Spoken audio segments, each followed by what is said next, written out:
Let's talk about Britain's nightclubs. They are closing at a rate of not so rapidly and in such large numbers that at this rate there won't be any left by 2030. So you've got nightclub net zero by 2030. Why is this? Have we fallen out of love with partying and dancing? What's going on? Let's talk, shall we, to the CEO, the boss of the Nighttime Industries Association, Michael Kill. Hello, Michael. Hey, Kevin. Nice to be on. Yeah, good to have you. Always a pleasure there. But, Michael, what's going on with nightclubs? I mean, what is happening? I mean, I'd heard... You sort of kind of viscerally sensed they weren't quite what they used to be. But this sounds like a crisis. We're talking about the possible end of all nightclubs by 2030. Why are they closing all over the country so rapidly, Michael? Well, I mean, as you can appreciate, it's a loss of a British institution. It's what we're renowned for, and it's hugely worrying. And I think, to be honest with you, most of the issues are economic. We understand that during the pandemic, they were sort of first to close, last to open. They definitely didn't receive the proportionate support to get them through, so a lot of them took on debt. We then went into the double dip, which was about the cost of operating crisis, which saw that cost of operating go up by about 30 to 40%. And now with the current budget that we've just had released, we're talking about another £100,000 per site on top of that 30 to 40%. So many of these have been squeezed out of the market because it's just unaffordable.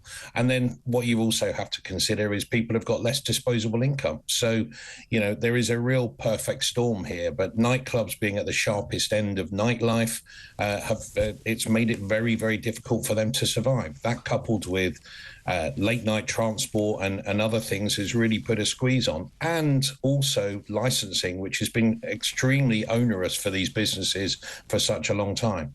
I mean, do you think that young people, for they are mainly the people that go to nightclubs, I mean, do you think they're changing? Because apparently now, boringly, in my view, I suppose I shouldn't really say this, but a third, 33% of 18 to 24-year-olds don't drink. Now, going to the nightclub is a bit sort of commensurate with having a few sherbets, isn't it? Well, I mean, people talk about that. I mean, yeah, well, absolutely, we're moving into a bit of a wellness sort of boost. But the reality is people still have a desire to go out. A recent survey we've done says that 62% of people, you know, enjoy and have that desire to go out. But 70% of those same people said the reason they don't go out as frequently is because they just can't afford it. It's unaffordable to go out as frequently because of the cost of daily living. So the reality is inflation, the economics within this country have presented a very, very difficult environment for us to trade as an industry, whether you're a pub, bar or a nightclub. But the desire is without a doubt still important. They want to go out, enjoy culture, live music, or just to socialise.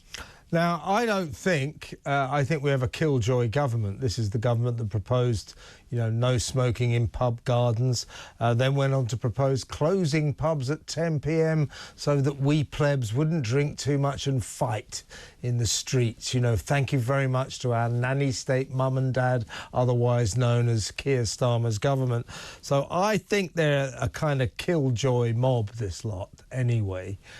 So I fear they won't be helping your industry much. But if they were so minded, if they wanted to help nightclubs, if they wanted to stop what I think is a really worrying syndrome that more and more clubs are closing, what could the government do to help your industry?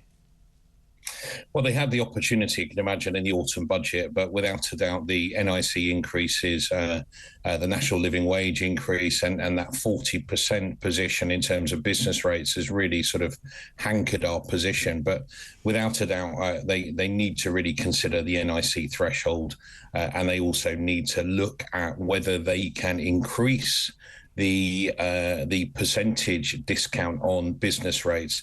They've already just set a scene out in Scotland where they've given 100% to grassroots music venues. I think the Westminster needs to do a similar thing to protect nightclubs and grassroots music venues. I think nightclubs are a British institution. Many people have celebrated their, most important moments there. Electronic music was born there, something that is probably our biggest export. So we just cannot ignore it. We cannot let it fall. And we need people to really support these venues as we move forward. And we need to regain that control and start driving people back into the late night economy. It's really important for the culture within the UK more than anything. I agree with you as well, Michael. I don't think it's because people have changed. I think they still want to go out. They'd still love to go to a club. But because of the various financial restrictions and the difficult area in which you're working economically, these clubs are becoming expensive.